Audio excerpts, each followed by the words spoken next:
And what is up, everyone? I am Joe DeHoyos. I'm host of Beyond the Woodline. Real quick before we get started, I would like to make a couple of announcements. Some of you guys know that I am part of the JRG, which stands for the Jeopardy Research Group. It is a Bigfoot research group headed up and founded by Mr. The guy's got like over 50 years of experience in the Bigfoot world. He was friends with Renee DeHenden and John Green, two of the guys who are considered pioneers, and he knew them from the time he was a teenager. Um, we've got teams in Maine, Delaware, Florida, Oklahoma, Ohio, Michigan, Louisiana, Oregon, New Mexico, California, of course, here in Texas, where I'm at. And I know I always miss a couple of other states, but if you guys are interested, and if there's a team in your state, but you want to start your own team, you're free to do that. If there's not a team in your state and you want to just meet somebody and go out with them, let us know. We can meet you. We can hook you up with them because we are friends with people all over the country. We network with a bunch of people, and we will vet you, and we will vet anyone we set you up with. We think that's very important because unfortunately there are some crazy people out there. And we ask you to do the same. We always say research the researcher. So don't just pick up the phone and say, "Hey, I'm going to go out with you." Take care of yourself, man. Let people know where you're going to. Um, so if you guys are interested, hit me up beyond.woodline@gmail.com. We'll get you guys started. And with all that being said, I know you guys don't tune in to hear me talk all night long. Tonight I have with me Mr. Austin Maynard. Is that how you pronounce your name? Your last name Maynard? Yep, Okay, well, cool, Maynard. man. I Yep. got it right. Good deal. Yeah, Hey, you're one of the very few that actually get it right the first time. yeah. So how you doing, man? Good, man. I'm excited to be here. This will be a Yeah, good man. talk. Yeah, man. I know I had to cancel on you 3 weeks ago, 4 weeks ago. My allergies were Yeah, killing me. Yeah, so ac- it took me actually, like was it? I feel like it was yeah, just last week or what? yeah. No. It was at least 3 weeks. At least 3 weeks Oh, ago. wow. Yeah, geez, time Yeah, passes fast, man. yeah, man. So I appreciate you rescheduling with me, man. Like I said, Yeah, I was terrible that day, but man. Glad you're feeling better. yeah, yeah, yeah. So real quick, man, why don't you introduce yourself a little bit and tell everybody a little bit about yourself and what got you started in this crazy world that we find ourselves in, this paranormal field. My name is Austin Maynard. Of course, I'm 34 years old. I've been in this field for 10 years now. I got started in it really with me and my wife. We just joined, local team, but quickly realized that wasn't what we wanted to do. So we started our own team. We started running multiple locations. Now we actually do, but we started with Higginsport School down near the the Ohio River, right on the Kentucky Ohio border. Mhm. And we ended up working with a TV show, actually Paranormal Lockdown, season 3, episode 3 at Higginsport School. And so when we did that, I moved up, we separated, and then I created UGPN, the Underground Paranormal Network, which is basically we have 3 teams now. We got one in Indiana, one down south, and then one up here in Bryan, Ohio. But we run 5 total locations right now, all throughout Ohio. And we open them up for private investigations, each one with amazing history, beautiful buildings that every dime that we make goes back towards the efforts of restoring the place. And which anybody that runs a historical location obviously knows is just a nonstop, constant progress project. Like it never stops. But one at a certain point, yeah, I think it was 2017 or 2018 is when I really started getting into ITC and equipment. Mhm. Um, just kept uh, researching and making friends with all the builders, really, a lot of them at least, which kind of drove me to annoy them so much with ideas and different concepts that I wanted them to try to build. Eventually, they got sick of it, and KD Stafford, one of my closest friends, he bought me a soldering station, and he bought me a multimeter, and he said, "Here, like build it yourself, right? Yeah. And so I work with guys like Jay W Prather, Stephen Katie Halte, Katie Safford. Oh man, there's a lot. George Brown I've worked with. I work with a number of people. And the more I work with all of them, the more that I learn. And I kind of just, I don't know, I've developed my own style, and I've been building devices now for 3 years roughly, I think. And still learning, man. Still so much to learn. And honestly, I'm definitely late to the party, but I just discovered transistors. And for anybody that tinkers with electronics, they understand transit. That's like a whole brand new world that I'm just opened up to. And it's like, I got all these little crazy ideas that I'm doing and messing around with. And so, yeah, I mean, I'm always still the ITC is my passion, is my go-to. But for a while, I was equipment manager to paranormal tech manager for Deathwalker with Nick Groff. They they had me on for 3 seasons, but I think that they're trying to go more like residential and private, like just the two of them. I think more like a kindred spirits vibe, I feel like. But I'm also working with JW Prather with the IDC Institute. And that we do the travelers experiments, the WorldGate and HyperRealm experiments, which are that's a whole conversation in itself. But yeah, so I mean, I'm very active. So have you always been someone who like tinkered with stuff? I think about it when I was like 5 or 6 years old. I remember there was a time where I don't know what I was thinking, but like I took some copper wire, some bare copper wire, I put it around something. I'm trying to remember what I put it around. Like I wrapped it around something, and it's then screwed it into a nightlight socket, and I blew the fuse. Made my dad upset, but that's like the earliest that I could think of where like tinkering, right? Always liked Legos. Always liked the. I don't know if anybody remembers what are the Connects? Is that what they're called? Or is it I can't remember. It's the ones where you like the little brackets and the holes and snap in place. Building stuff kind of like that. I've always been crafty like that, I guess, but I didn't really dive into electronics until maybe 3-4 years ago, maybe was when I really started diving into it, and it's just been like gung ho ever since. So, like, what's your personal favorite piece of equipment that you yourself use?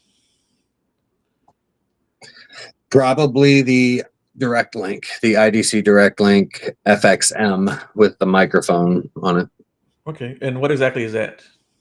So the IDC Direct Link is a random scanning, basically ITC experimentation device. It scans 3,500 frequencies normally on the FM spectrum, and just kind of jumps around randomly, and has adjustable speed, and has echo and reverb effects. And the big thing with that is that there's an antenna jack on the back, and the idea is that you become the antenna when you make contact with your finger on that antenna jack. Okay. So you technically become the direct link to the other side. You know what I mean? Okay. And it uses each person's energy to basically receive the signal. And some people will make it sound bad. Some people will make it sound really good. Like, for instance, there was an event that I did out in Wisconsin one time, and I was up in one area of the building all night. I mean, for 3 hours probably, rotating out groups, and we could not get this direct link to say a single thing at all. And then there was this one guy right at the end. We handed it to him, and it just started going crazy, all kinds of things being said. And that just kind of proved to me, at least, that it is like it can be very dependent upon not just the night, but the user and the area. Like that person's energy plays a big factor into the kind of like communication success you may have. All right. Okay. So, like, what was he getting? Can you remember? Oh man. Oh yeah. So I remember we were up in the recovery, like the addiction recovery unit. Mhm. So there's like a whole floor that was just dedicated to that. And I remember actually the guy that we handed it to, he confided in us, said he was a recovering alcoholic, and he's like a couple years clean, but nobody else was getting any kind of responses through the device except for him. Once he had it and when he made contact, I'm thinking maybe they connected with him in some way Right. because we're in the addiction recovery area of the hospital and he's a recovering addict and like none of us, nobody else was. So like maybe that connection Right. he could relate a little bit better. I kind of feel like it's very similar to if you have a veteran go into a VA hospital, Right. right? Right. Like there's a connection there that just won't happen with everybody. Exactly. Yeah. Yeah. And that makes perfect sense too. Yeah. That makes really good sense, actually. But my Yeah. favorite thing, I forgot I have to say this too. My favorite thing about the direct link, though, specifically the FXM, is that the echo and reverb on the direct link are not necessarily meant to. I mean, it does help to repeat. If you missed it the first time, you can hear it the second time, the third time. See, make sure you heard what you thought you heard, right? Okay. But there is also something called a direct radio voice, a DRV, and we never really paid attention to these at first. JW did, but I didn't understand it at first until I got that. And the way that you can tell that these are around, they're just voices that come through, and they don't come from the tuner. And the way that we've determined this is that the direct link actually has multiple jacks along the way in between each circuit. So kind of giving you the ability to record each step of the way so you can see if there's any difference after each circuit, right?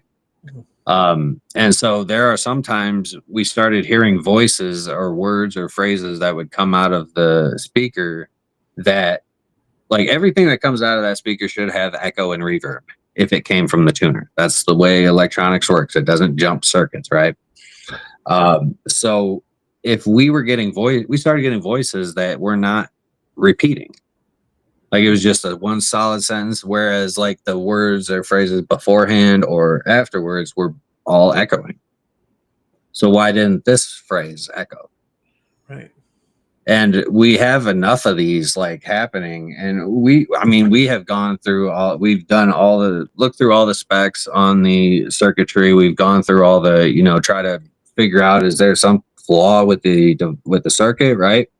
We haven't been able to find anything, but especially when the voices are spaced out as much as they are, so it's not like a radio bleed through or something. If it came from the tuner, it should repeat itself at least once because the echo and reverb are turned Right. up. So when we get voices that don't, where does that come from? Right. That's telling us that imprinted its voice after the echo and reverb board, either before or after the amplifier. Hmm. So that's not coming from the radio circuit. That doesn't make sense. And that's why we allow people, we have the ability to record each step of the way. Mhm. It gives you to really determine where the manipulation or where the, all of that is actually happening. Mhm. That's why I love the device. Plus, the microphone on top allows you to ask the questions through the microphone, and it's basically putting your voice and their voice through the same medium. That's Okay. kind of the theory about it, or And behind what it. is and what is that device called again? The direct link FXM is Okay. basically a direct link with FX with the microphone, Okay.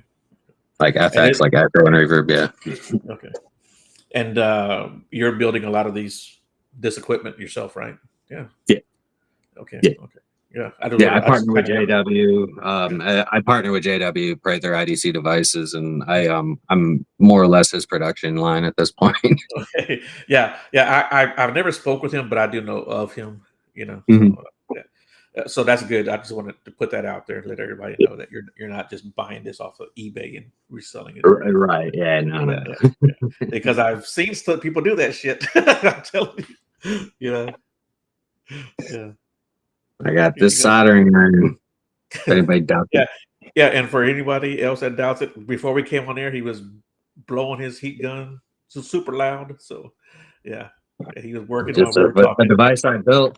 I'm trying to think of a name for this thing. It's like kind of an EDI knockoff, except it's all analog circuitry and transistor based that I put together myself. Like every circuit is hand soldered.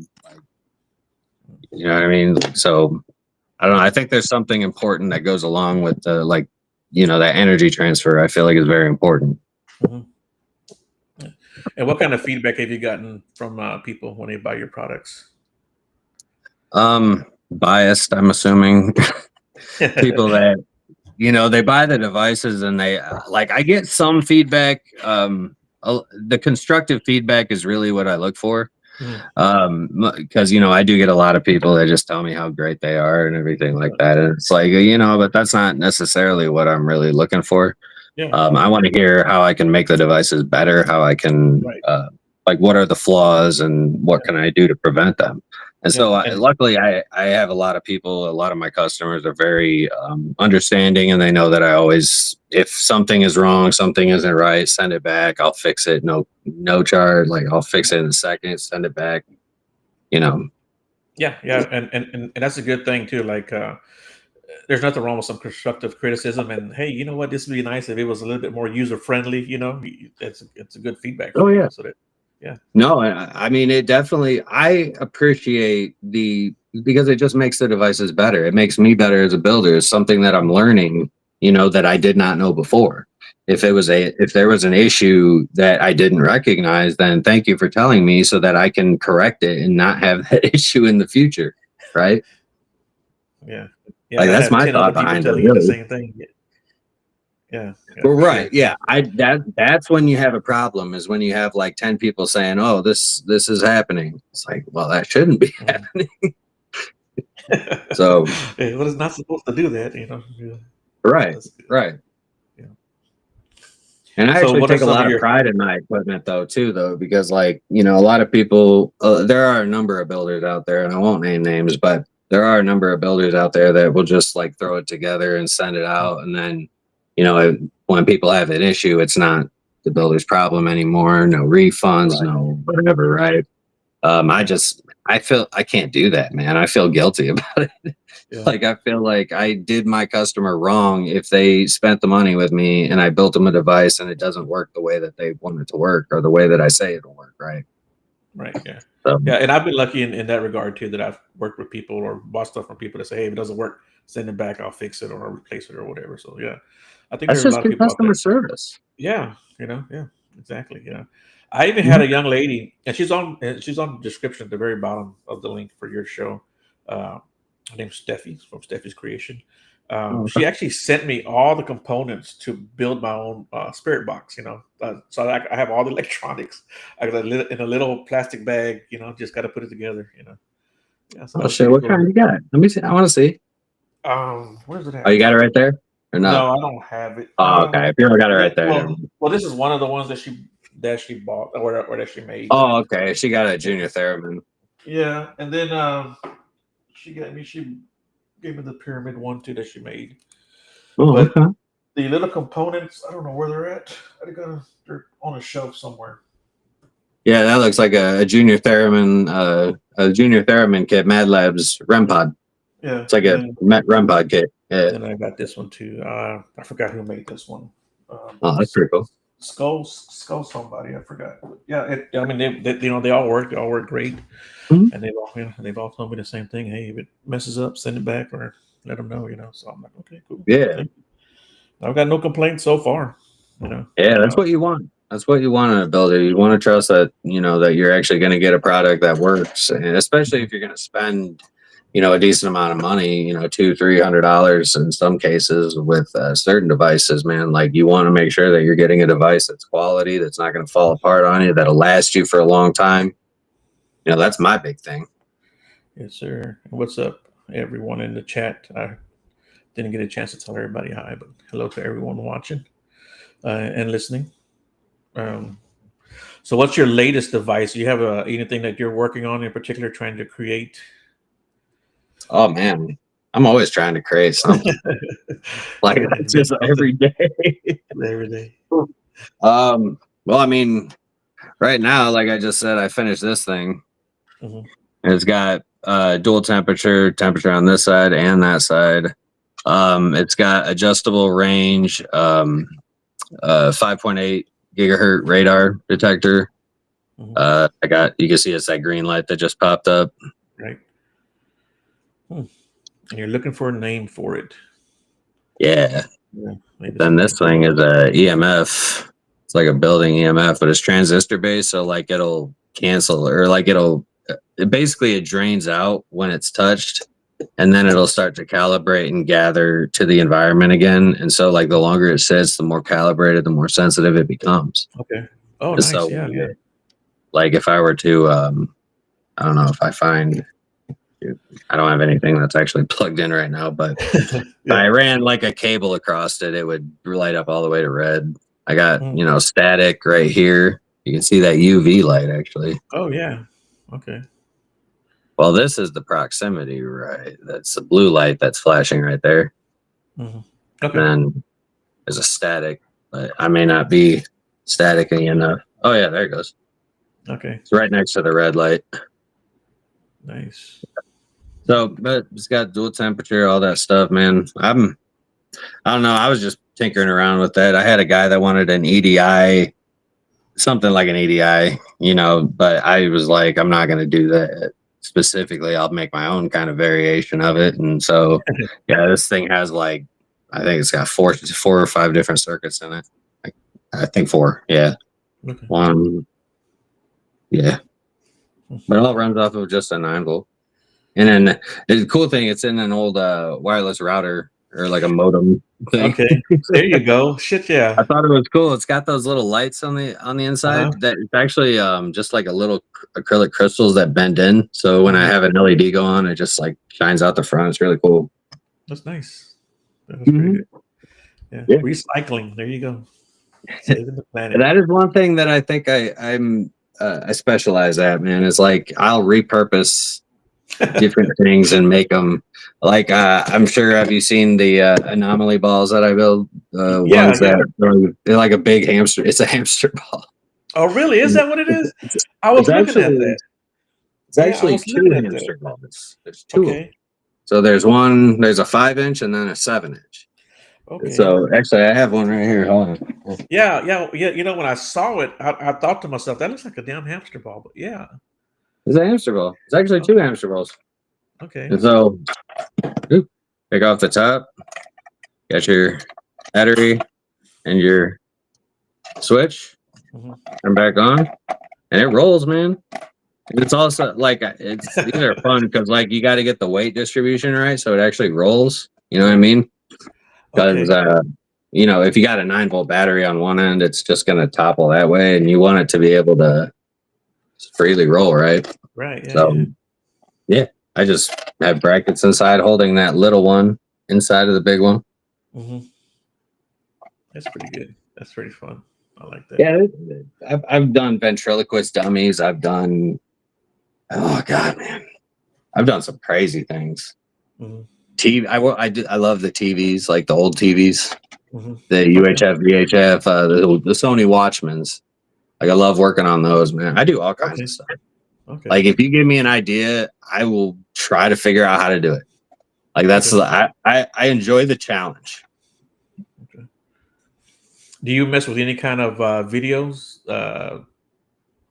like to take pictures or create videos to capture paranormal stuff? Oh, I mean, I have a lot of friends that do that, and if I film anything or if I personally, if I film anything, or I'll go live and I just film I have a rig that I use that's like a 4K full spectrum that's like custom built. So like I don't use any of those GoPros or anything like a lot of people do.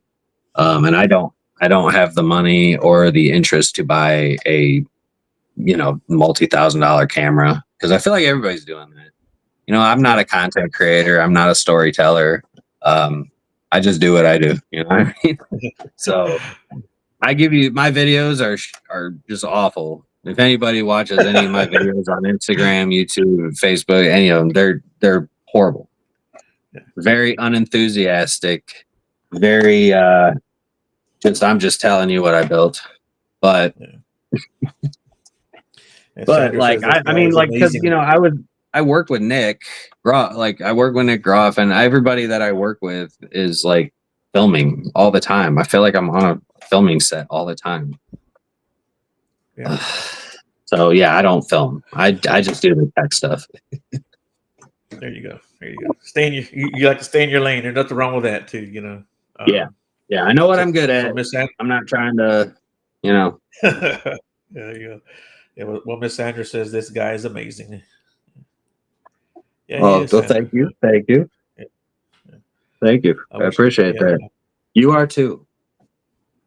Yeah, Sandra's amazing. She's been with me since day one, since I started this thing. So she's been with me forever. Yeah. Oh, that's awesome. You gotta love those people that stick with you. And I have a crew that's, I got a partner, Mike Ring and Eric Moore and Beth Gaff. Like these three, like they're my partners in UGPN, and they have been with me for. Mike has been with me for 10 years.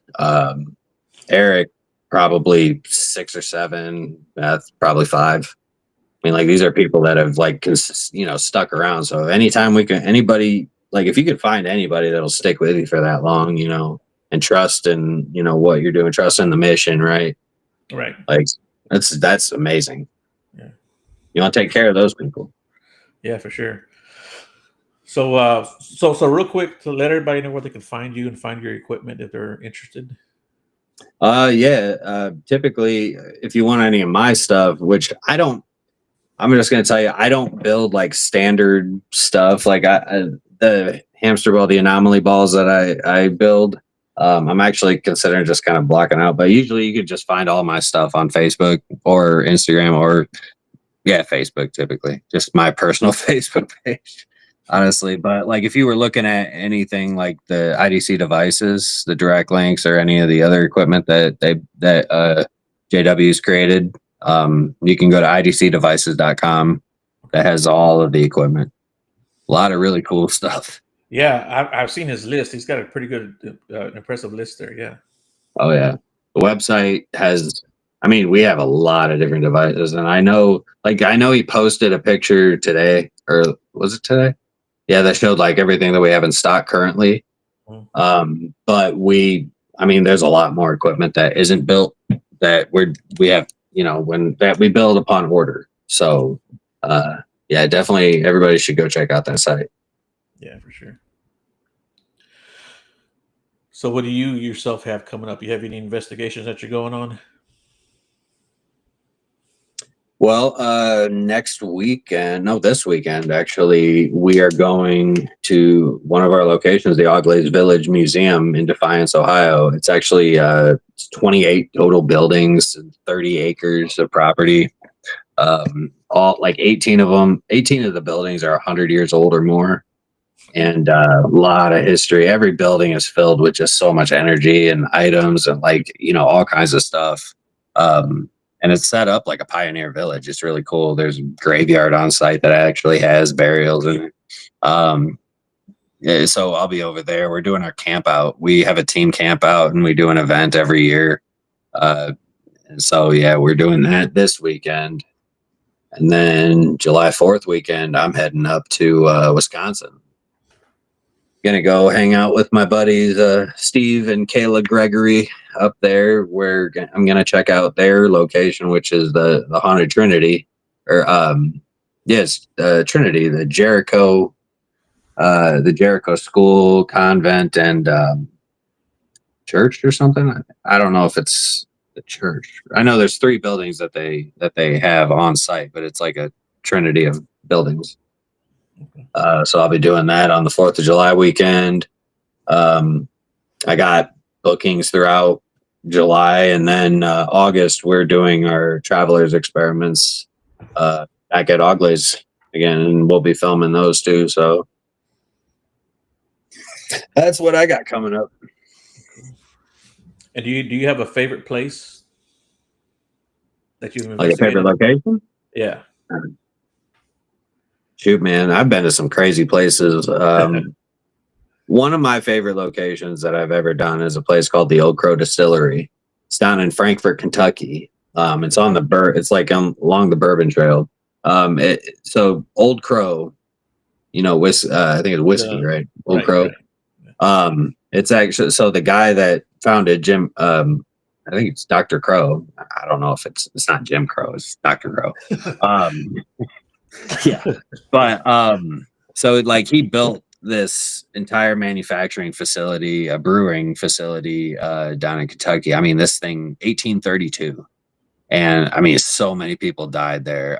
If anybody watched the Tennessee Wraith Chasers show, Ghost Asylum, back in the day, the show is the location was featured on one of the episodes, and it's a crazy location.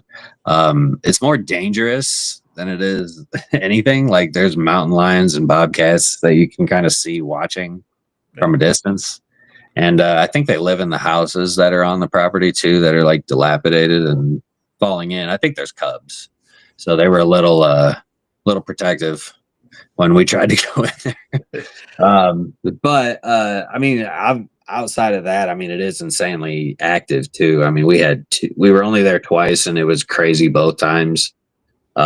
Dang, I wish I could go back. I don't know. The owner's been really weird about it. Well, plus I think like it's just there's a lot of danger. Yeah. That's probably has a lot to do with it. Yeah, I would say that's probably the reason. Yeah. So what's some of the best evidence that you guys have captured there? Well, there. Yeah. I mean, we were only there twice. We got some crazy EVPs, that were relative, that were, that related to what we were discussing or what we were asking. And even talked about, there's a guy that died in an elevator shaft in one of the distilling warehouses there. And he got hit in the head. And so, like, his head was hit, I guess. And so one of our investigators said something, and we got an EVP that said hit him in the head or something. Like, it said like hit him in the head. Actually, that's exactly what it said. And so I remember that was really cool. I don't know, man. It's been so long and honestly, when I look back at those days, I think about how technologically infant I was, I guess. You know what I mean? Like, I was just getting started, and if I could go back now, man, I tell you what, I'd be going there with a full arsenal, dude. I got so much. And I was going to ask you that. So, like, when you go somewhere, I mean, do you have a list of like your must-haves, or are you just taking everything you can take? I mean, usually, yeah, it depends on where we're going. Like, obviously, because some places have more outside areas, some places have bigger areas, some places are more confined rooms. It just really depends. But yeah, I kind of base it on what the location, like what the situation is at the location, because it's never the same. Yeah, I totally understand that. But I will always I overpack. Because, like, it's better to have it and not need it than to need it and not have it, right? Right, yeah. And that's part of my problem. It's part of the issue is, like, I'll bring like 15 totes and cases with me and only pull out like 3 things the whole night. Because, my expectations going into the night are like, I'm going to set up all kinds of crazy stuff. I'm going to set up the investigation or like this experiment and that. But when I get there and it's like we're just hanging, if it's at one of our locations, then I just kind of hang out. We don't really do much. But if we're going out, man, I'll go out there and actually set something up. But most of the time, it's just at one of our locations. So, like, I always end up just pulling out like 2 devices or 3 devices, and then I just leave everything else. You get talking with your friends, it's just, yeah. She says, darn right, take all the tools. Yeah. There you go. Yeah.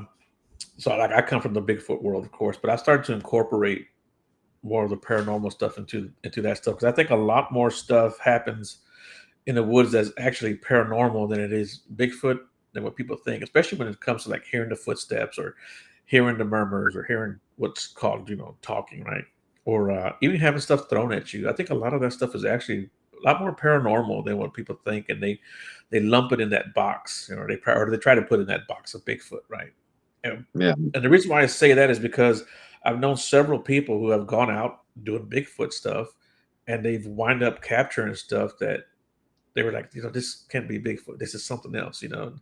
And so now a lot of my close friends, especially like here in Houston area, we're like, there's probably a lot more paranormal stuff that goes on because I've had Right. friends, we put out our recorders, our digital recorders at night trying to capture vocals, Of course. and we'll pick up like other stuff, like you can hear talking, like people talking.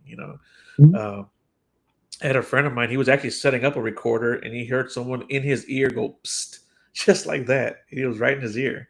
Yeah. Mhm. And We've that's seen okay. friends. Yeah, we've had friends. They've seen, people, dressed like in period clothing, walking in the woods like miners. People. So like Oh, here in the yeah. Sam Houston, there used to be like a big iron ore mining camp there, and Yep. people have seen miners walking in the woods, Well, I or believe it. yeah, and or hearing footsteps, and Did I ever see them with like the lanterns and stuff, like the helmets and everything? What's funny is as I had a friend of mine, he was driving down the road and he saw this orb. He actually got it on camera, and I've got the video too. This orb is on the side of the road, and I sent it to a friend of mine. She's a psychic, and she's like Yeah. one of the few psychics that I trust, right? And she was Right. like, and that's what she saw. She saw a miner, and I didn't tell her anything about the area. I just sent her the video, and Yeah. I told her a friend of mine had captured it. And she goes, "I see a miner." And my friend, he got so scared he actually drove down a little ways and had to pull over and say the Lord's Prayer. See, that's what I would think is like if people are seeing miners like that, then they would probably see a lot of like just orb lights just floating. Because like if they had those helmets with the lanterns on them, you know what I mean? Then Yeah. it may be possible, especially at night, if they see. See, I would be interested to know if anybody's ever seen like a line of them. You know what I mean? Like just one by one, maybe multiple lights in a row. Like that would be So interesting because that's when they're walking down in the tunnels or in the mines, they walk single file. well, actually, I have a friend of mine. They got surrounded by orbs, balls of light. Yeah, they Wow. got surrounded. They said there were so many, so they actually lost their sense of direction, and they weren't too far from the road, so they knew they were close to the road, and they called the guy's mom and said, "Hey, come pull up and turn your lights on, and when we see your lights, we'll know that where the road's at." Right? They just didn't know Right. which direction, and they stayed put. Well, they were Mhm. surrounded by so many orbs they couldn't tell where her headlights were. Yeah, Which ones are that's the lights? Which ones are? Yeah, yeah. that's I was like, that could wow, be that's nerve wracking. yeah. So that was pretty But crazy. so I have a question now. Since we're talking Bigfoot paranormal, we could switch over to the cryptid side. Oh This yeah, is for kind of sure. where it's because it all kinds of kind of plays along into what I believe and what I theorize and what JW theorizes too. Actually, so do you believe that is okay? Is it possible that Bigfoot is an interdimensional creature? I think Bigfoot is a flesh and blood creature. With that being said, I think there are also Yeah. entities out there, but I think Bigfoot in itself is a flesh and blood creature, and I Well, base that. Yeah, I'm not taking away from the flesh and blood. right. Yeah. I'm No, but asking, could it I be don't like think ultra dimensional or hyper dimensional where it can go in and out of our realm of like our plane of existence or our realm at will? you know. And I maybe, I have to say no because there's some places on this planet where they're not seen. They've never been seen, like Hawaii is for a perfect example. There's no, you know, right. history of Bigfoot there in Hawaii. Um, and there's certain parts of the country where they're just not ever been seen or been noted to an extent. Is Um, there maybe a reason that, because, and I guess the reason I think that is because it seems as though obviously they're very right. elusive, very good at, maintaining distance from people. And people are lucky enough to capture them sometimes. But I've talked about this a number of times with different people about the possibility of a flesh and blood creature going in and out of like parallel existences. And actually, like a lot of the work that I do with JW, I do believe in like, do you believe in string theory, or have you ever looked into string theory? I've never like really looked into it, but I think I believe in it. You know, yeah. What I've never about really done. quantum physics? I don't know. I don't know enough about it to really. Um, It's a super complicated subject. It really is. But yeah. one thing about quantum physics is, and actually they're discovering new things every day. Um, on the quantum level, which is just basically atoms and neutrons, electrons, all that stuff. Time is different. Like everything is different on that scale. But what we've learned is that light can travel both forward and backwards in time. That state of superposition basically means that a particle can be both alive and dead, or basically in existence and out of existence at the same time until it's observed, because the observer effect. Now I wonder, because I do believe that it is possible that there are parallel realities, or parallel, like I call it Universes, yeah. parallel. I don't want to call it parallel universe, but I call it more of like a parallel reality, because I think it's all one universe. But I think that, well, we have our universe. I don't know. I don't like the multiverse. You know what I mean? I don't like that. I call it parallel universe, parallel reality. Sorry, I keep saying. Got me jumbling. But parallel reality, in my opinion, is something that is more or less like, you know, when you look at have you ever had the four-dimensional object explained? It's like really weird. Like if Right. something from the fourth dimension comes into into the third dimension, we only see a 3D object. We don't see because we can't perceive that. We can't conceive of that fourth dimension. But I don't, and that's a different thing. But man, where was I? Okay, so Bigfoot.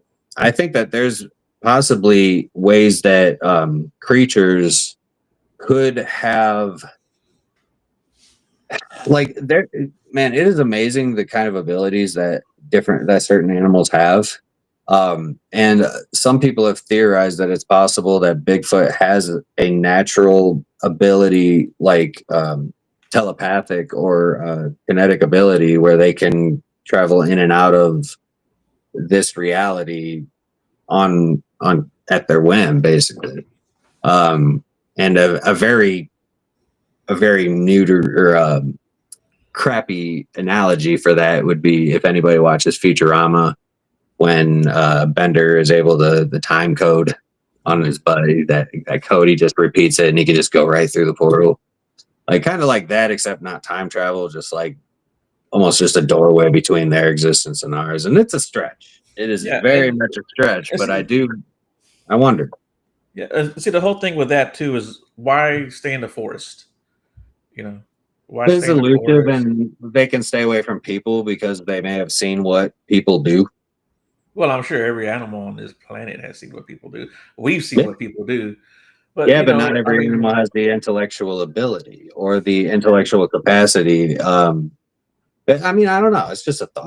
yeah. No, and exactly right. And I think that's where a lot of the uh, instinct that animals have for humans come from. You know, they know what we can do. They know what we're capable of. You know, But I um, also believe that ghosts, like, I don't believe necessarily in that we're taught that people, paranormal investigators, are talking to the spirits of dead people.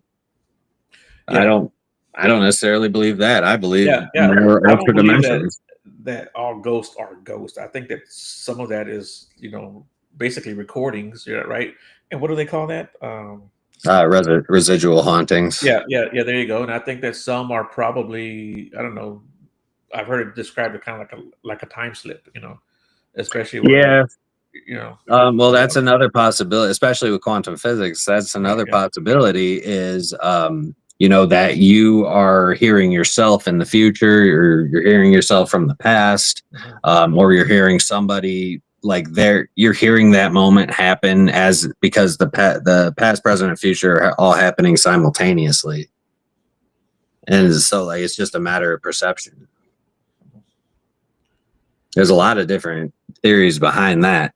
Yeah. And so if that's the case, then, think about that. You could be anywhere, any building. And if there's what they call a time slip, like you said, then it is a moment where past and present converge. Right. And in those moments, is that where we experience those residual hauntings? Right. Because like they wouldn't be able to, or I mean, I don't know. Yeah. You know what I mean? Like it gets crazy when you start getting into the quantum. But I mean, and I know I'm talking quantum level, and I always keep going back to that. And people are always, oh, it's tiny. Yeah, until it's not. Mm-hmm. The whole thing about quantum physics is that it's just one particle. But if you got every single one of us are made up of millions and billions of particles, Mm-hmm. like trillions, probably. I don't even know. The number is astronomical. Right. But the fact of the matter is, if all of those particles are connected together, they may not be entangled per se, but affecting one affects all of them together because they work as as a whole group, as a collective. And so at certain points, if you do affect one, you're gonna, you know what I mean? So I think that the possibilities on the quantum level could eventually, if we could figure out the right technology, I feel like we could actually, kind of brings some of the physics to our level rather than, because the quantum physics is just really weird. Yeah. It's really weird, but like quantum computers are going to be insanely high powered. Like they're going to be able to have much higher computing capacity. But I think that would be beneficial for all aspects, not just with ghost hunting, but with extraterrestrial life, cryptids, like all of the different aspects of the paranormal. Because I think we're going to be able to use a lot of this technology to better identify things.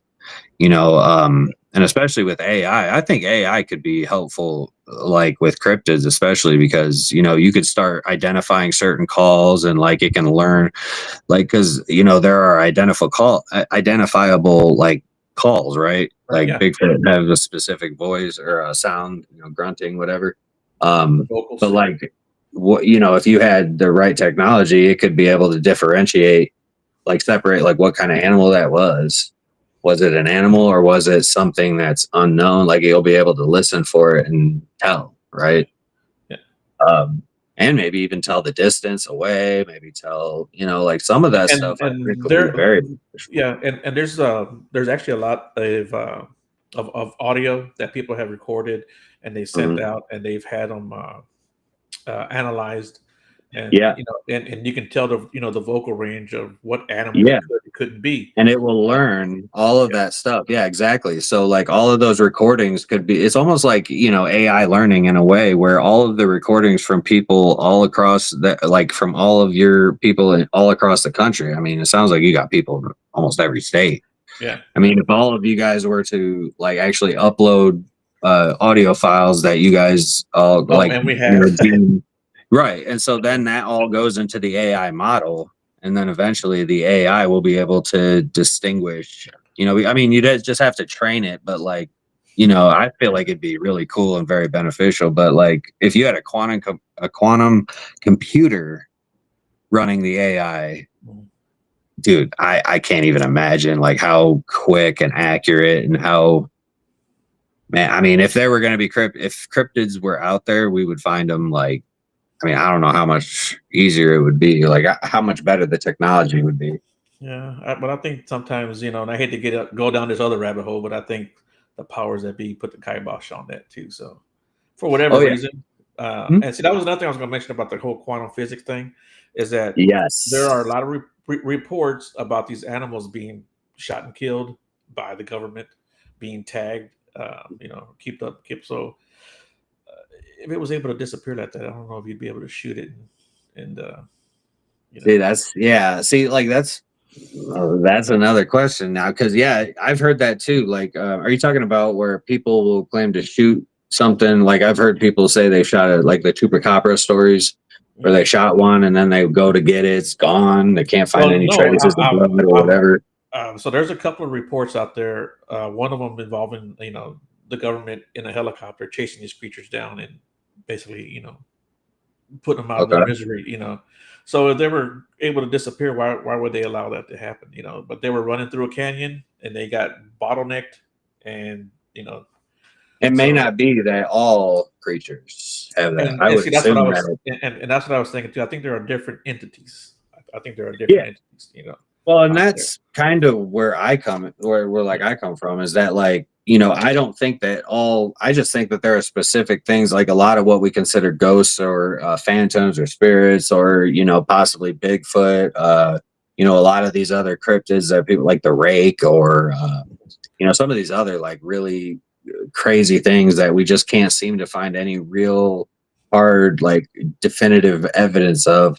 I think that there's a reason for that, because like you said, I do believe, not only, I don't know if you're the powers that be that you were talking about, if that's the government or the universe, but I believe that I believe in a universal consciousness, and I think that the universe will try to prevent, like actively try to prevent things from happening, whether that's maybe that is a thing where they're like they're trying not to, the universe is saying you're not supposed to see this or something, you know what I mean, or you're not supposed to encounter this.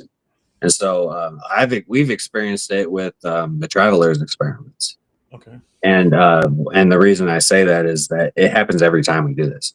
uh if it's not one of us getting having all kinds of trouble, like car trouble or something on the road, like it happens every time, even though we go through every check, we'll bring the cars to mechanics, make sure everything's solid, everything right. We get on the road and like all of a sudden the wheel bearing goes bad. And I mean, JW, okay, so I'll tell you a story. On the way to, we did an episode with Nick and Tessa for Deathwalker at Rolling Hills Asylum, and JW traveled from Maine out to New York, and on the way, his truck kept overheating, and his wheel bearing went out on his or the ball bearings. Sorry, the ball bearings went out on his trailer. That was just on the way to the Rolling Hills, and he had to stop every 30 minutes or so to let the car cool down. I mean, he powered through it, made it.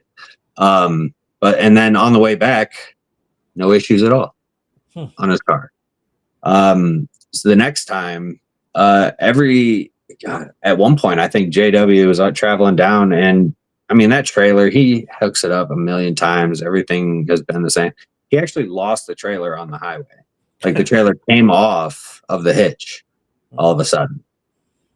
And like, but when we get here, and then we get to the site, right? And not is it that, what is it? Murphy's Law? Is that what it is? Everything that can go wrong will go wrong. Yeah. So like this last time, for instance, everything was smooth. It was really weird. Everything was smooth getting to the location. And we were like, okay, this is weird, right? Then we find out that night after we got there, we were waiting for our crew, find out the crew is going to be 2-3 days late, which really throws a wrench in the experiments, because, we have a timeline. We have this time to set it up, this time to run this experiment, this one. And so if we have no crew to help us set up, then that just throws a wrench. It kind of throws everything off. But like, it's the thing, and I know I say these single instances and it doesn't really sound like all that much, but when it's so hard to explain, it gets to the point where the coincidences become, the amount of coincidences that just keep coming in becomes stupid. Yeah. It becomes ridiculous. Like, it's where, like, when we did the first 6-part series at the grain elevator, it just kept coming. Like, random coincidences kept happening, like things that tied together, like even going back 4 or 5 years. Like, it's just weird. Like, somebody showed like the spiral symbol for like the ancient symbol for portal or a gateway, right? It's that just spiral. And like, there was a number of things that tied together from like 2013. A lady brought a notebook. She had it dated and everything. And something happened. She was like, I want to show you this. This is from way back when. I didn't understand it at the time, but I was like, now I get it, and I want to show you. It's like, how the hell are you serious? You know, like all of these things just keep happening. It starts to really blow your mind, and I don't want to. I can't even give away the stuff that we found with this last set of experiments that we did in May, because I mean, we had something really incredible happen, like to where somebody who was under, like they were meditating, kind of think of binaural beats, trying to go to sleep, but it's like REM sleep where you're awake but you're not, you're like asleep but you're not, you know what I mean, you're not in like deep sleep. I can't, man, I'm sorry, it's been a long day. There was an instance where she was in her state and had headphones on, completely out of it. She was able to locate and identify a few items that I had personally hidden after I picked out and hid after she went in and laid down, had the blindfold and headset on and everything. And I mean, it just there's things that give me reason to believe the parallel reality. You know, that's why there's reasons I believe that, and a lot of it will be revealed in the travelers experiments. Okay. I mean, man, dude, I just can't even believe that.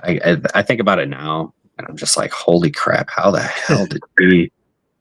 There's no way. Like, and I still have doubts about it in my mind too. Yeah. Like, there's no way. She must have saw me. She must have knew which items that were going to be picked out. But I picked them out last minute. I didn't even have a plan. And so I don't know, man. I don't know. I just went off on like a whole tangent there, and I'm just like, man, you're good. You're good. Yeah. You're.